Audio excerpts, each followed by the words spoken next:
The Guardians of the Galaxy began all the way back in the 1970s and have just been kicking around the Marvel Cosmic Universe ever since. Their books would get cancelled on and off, their teams would change on a dime, and that means we've had some truly dramatic lineup changes over the years, all of them interesting to look at. So strap yourself in and get yourself a snack, because this one is gonna be a great big yarn. I'm Ewan, this is WhatCulture Comics, and here's what happened to everyone who joined the Guardians of the Galaxy. But before we begin, I have something I'm really excited to share with you all because I am a huge fan of trading cards. We have teamed up with Marvel Collect by Topps. It's a mobile trading card game and you can all join me on there right now by finding my username WCEwan. Marvel Collect is a free-to-play mobile game just like the classic trading cards we know and love, except it fits right in the palm of your hand. You can get free cards and coins for doing missions, taking a spin on the wheel,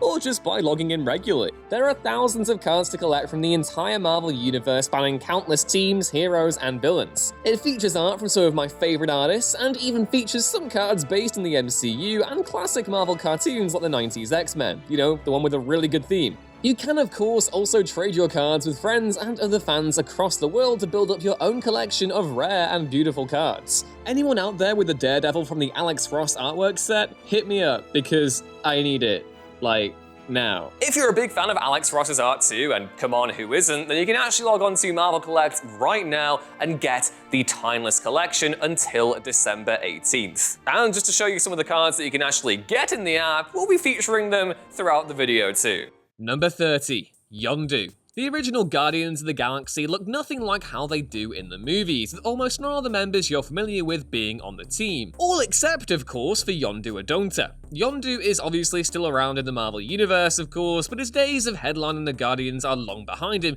now that James Gunn has established a more iconic roster for the team, and killed him off in the movies, so, you know, awkward.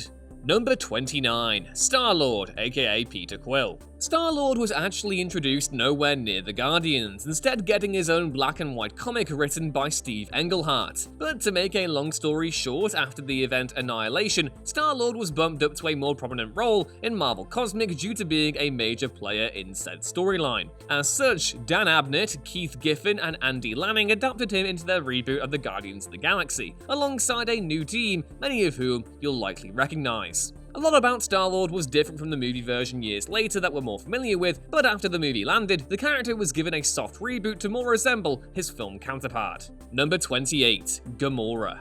Everything you know about her from the movies applies to her comics equivalent. Despite a few details being left out, the essentials are there. She's the adopted daughter of Thanos, has since garnered a reputation as being the deadliest woman in the galaxy, and she runs with the Guardians partly out of it being the right thing to do, but also because she just likes being around them. Number 27. Rocket Raccoon. What was once considered a punchline of a character alongside, well, most of the other characters on this list actually, is now one of Marvel's biggest breakout characters. Well, if you look at the big timeline of the team's history, he actually hasn't been part of the team for that long in the grand scheme of things. But when Dan Abnett added him to the rebooted roster, Rocket has stayed there ever since. He's become so synonymous with the team, helped by his breakout appearances in the Guardians films, that no one would dare take him off the roster now. Number 26. Groot. Groot's origins are weird. He was first introduced in Tales to Astonish number 3 and was actually a creation of Stan Lee, Larry Lieber, and Jack Kirby. He did not go places like the other characters introduced in that comic line. Not for a while at least. Groot basically went bye-bye for decades after this one comic until he was brought back, of course, for Dan Abnett's Guardians run, and eventually joined the Guardians as their equivalent to Chewbacca. From this moment forth, he was the lovable, loyal Guardian of the Galaxy we all know and love today. Number 25. Drax the Destroyer. While it's true that Drax's origins are pretty convoluted in that way that only classic Marvel cosmic stuff can be, shortly before the Annihilation event, Drax was rebooted into his own miniseries, turning him from the strongman he had spent his first decades being into a cunning assassin with a code of honor that we know today. Number 24. Mantis. Another super obscure pick from the Bronze Age of comics for the Dan Abnett run of Guardians was Mantis. Surprisingly, this is easily one of the most changed characters from page to screen, all the way down to her powers. See, in the comics, Mantis is not an empath, she's a precog, meaning she can see the future through cosmic awareness. The Abnett run did a lot more with this than others, as Mantis knew right from the beginning that one of the team was going to betray them and that the consequences would be dire, but that telling the truth would actually make things worse in the long run, so she had to keep her mouth shut. Number 23. Quasar. There are actually quite a few versions of Quasar to search through. Fortunately, there's only one version of this hero that's relevant to the Guardians, and that is of course the current heavy hitter of the team, Fila Vel. If you think most legacy superheroes have it bad, try being the carrier of the legacies of both the original Quasar and the original Captain Marvel. As a result of these two legacies, Fila is easily one of the most powerful people who was ever associated with the Guardians. Number 22. Adam Warlock. Adam ran with the Guardians for a long while before doing what he does best, that is to say, disappearing for long-ass stretches of time. He's been back here and there since then, but it's safe to say that his days running the Guardians are long behind him, barring any kind of huge change to the Marvel status quo, which is pretty unlikely. Number 21. Kitty Pryde. After a while, the constant bickering and 2 steps forward, 3 steps back of human-mutant relations can really wear down a girl, so it's no surprise that Kitty joined up with the Guardians to get away from it all. Hell, for a while there, she even took up the mask and guns of Star-Lord, leading the team while Quill was indisposed for various reasons. Number 20. The Thing, Ben Grimm. Frankly, joining the Guardians was a dream come true for Ben Grimm, seeing as how on Earth he's regarded as either a celebrity, a punchline, or a monster, but in space he's about as normal as they come. Ben flourished with the Guardians, becoming the team's Flash Gordon, kicking alien bad guy ass and charming every woman he came across. Of course, no member of the Fantastic Four can stay away from said team forever, and Ben eventually grew homesick for Yancey Street and his best bud Reed, so he would return to Earth. Number 19. Nikki. Nikki is a space-traveling pyrokinetic from 31st century Mercury. She came back in time and space to escape a cataclysm that claimed the lives of her people and joined it with the Guardians because they were the first ones to offer her a ride. She's presumably still alive, but there's little if any chance of her ever coming back to the Guardians. Expect that to become a theme going forward. Number 18. Major Victory. One of the original 4 Guardians of the Galaxy alongside Yondu and 2 other characters, Major Victory is definitely a lot more important a character than a lot of the others, but he's still pretty damn obscure in his own right. Of course, this wouldn't be the original Guardians if it wasn't needlessly complicated to the point of absurdity. Major Victory is actually a mutant, but not just any mutant, but a mutant from an alternate version of Earth, Earth 691 to be precise, and is the alternate version of this other X-Men character that you've definitely never heard of, named Justice. Number 17. Charlie 27. Before Drax or Groot, the muscle of the Guardians of the Galaxy was Charlie 27. With the original idea of the Guardians being representatives from different planets teaming up to protect the galaxy from evil, it only makes sense that someone of Charlie 27's stature would be the representative of Jupiter. Like the other Guardians, we last saw him in the comic Guardians 3000, but seeing as how that comic didn't sell amazingly well, that might be the last time we hear from the Guardians' original lovable bruiser for quite some time.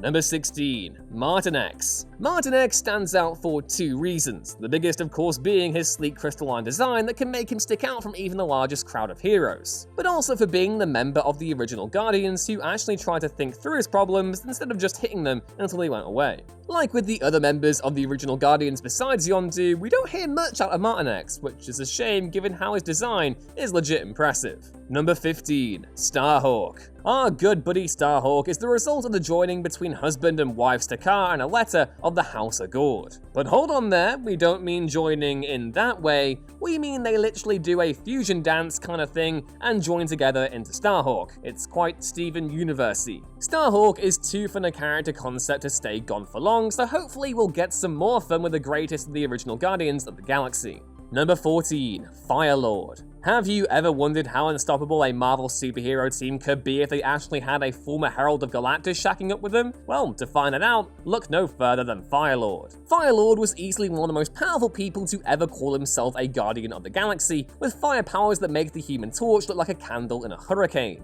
Of course, his time with the team had to come to an end, otherwise most Guardian stories would be over pretty quickly. Number 13. Replica. Replica is a Skrull as well as an acolyte of the Church of Universal Truth, and yet displayed a kind, gentle soul that only resorted to violence when she felt it was necessary. We last saw her with the spin-off team Galactic Guardians, but unfortunately have not heard much since.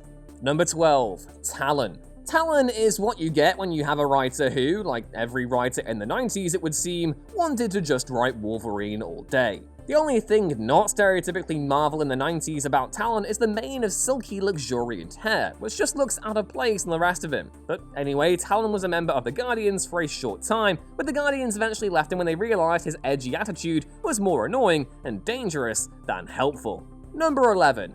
Phoenix. Jor-El grew up on New Haven, a planet inhabited solely by mutants. When his planet fell under peril, he found himself chosen by the Phoenix Force to be its newest wielder. With its power, he handily defeated the invaders and later of course joined up with the Guardians of the Galaxy. But this is the Phoenix we're talking about, so obviously this wasn't sustainable. Eventually, Phoenix began losing his mind to the sheer power he wielded like all those before him, and so pulled away from the Guardians for their own safety.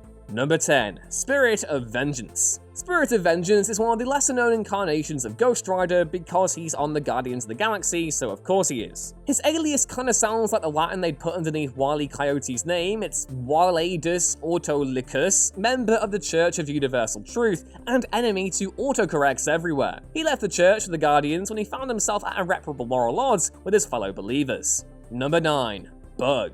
Bug, the sole remaining reminder of Marvel's awesome old Micronauts series, was one of the Guardians that was supposed to make it into the James Gunn movie that had to be cut for time. Bug was always the charming goofball of the team, always having a quip and a joke at the ready to lift the team's spirits. He's still around of course, but his time with the Guardians is long behind him. Number 8. Jack Flag. Despite the truly hilarious hair and the lack of any powers, Jack proved himself a capable Guardian through sheer cunning and a bravery that often bordered on suicidal. This, of course, makes his end all the more tragic when he was punted out a helicopter by Nazi Captain America. Number 7. Cosmo the Space Dog. The Abnett Guardians held their HQ in nowhere, which is why it keeps showing up in the Guardians movies. Cosmo, like Rocket, is a normal Earth animal, in this case a dog obviously, made more intelligent after his trip to the stars. Even after he left the team and the book, Cosmo was never really forgotten by the Guardians universe, since it's pretty hard to forget a very good dog that can talk back at you. Number 6. Moondragon. Moondragon's whole deal is being the daughter of Drax, and an actual space dragon in humanoid form. The less said about her time on the Avengers, the better, but her time with the Guardians is where she really found her time to shine. Just one example being her tumultuous and compelling relationship with Fila Vel. Of course, like everyone on the Abnett team, her time with the Guardians came and went, but she still makes appearances in future books and has remained a mainstay in the Marvel Universe ever since. Number 5. Gina Drake.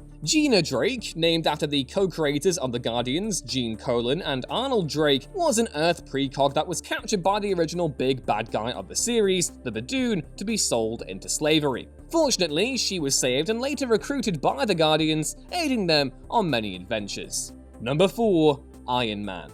Believe it or not, yes, one of Marvel's biggest heroes actually ran with the Guardians for a while. Iron Man joined the team after the Guardians came to Earth to help fight off Thanos' latest evil scheme to wipe the planet off the star map. The best part about him being on the team was seeing one of the smartest men in the Marvel Universe be rendered a caveman in comparison to the tech the Guardians used to wash the dishes, let alone fight evil. But in true Tony Stark fashion, instead of feeling emasculated, he was like a kid in a candy store, utterly entranced and fascinated with every piece of tech he found in his adventures with the Guardians. Number 3. Angela. Being an angel that once served in the court of the Almighty, it goes without saying that during her time on the Guardians, Angela was the muscle of the group, becoming murder besties with Gamora and adding a dry, blunt humor to the team dynamic. Her role in the Marvel Universe has only grown since her time with the Guardians, and with luck, this heroine will start seeing movie deals soon. Number 2. Ant-Man, Scott Lang. Scott Lang was a brief member of the all-new Guardians of the Galaxy team from 2018, hitchhiking on their ship at a secret empire to hide from the shame of what he had done during that event. The Guardians, deciding they could use a man of Lang's skills, welcomed him with open arms. But of course this was short-lived as Lang soon left the team and bummed around Nova Corps space for a while before returning to Earth. And number 1. Agent Venom, Flash Thompson. Hey, remember Flash Thompson, the generic bully that was always hounding Peter Parker in high school? Well, after he grew the hell up, he turned out to actually be a really cool guy, and an awesome Guardian of the Galaxy. After losing his legs in the War on Terror, Flash was recruited into a government project known as Rebirth 2.0, where he was bonded with the symbiote. This gave him the ability to recreate his legs and start working as Agent Venom. After the Guardians had their very first crossover with the Spider-Man books, Flash joined them and worked as a Guardian for a long while before breaking off to form the Agents of the Cosmos, redefining the history of the symbiotes in the process. Currently, Flash is dead, killed at the hands of the Red Goblin during the Go Down Swinging storyline. But hey, he was an amazing Guardian of the Galaxy.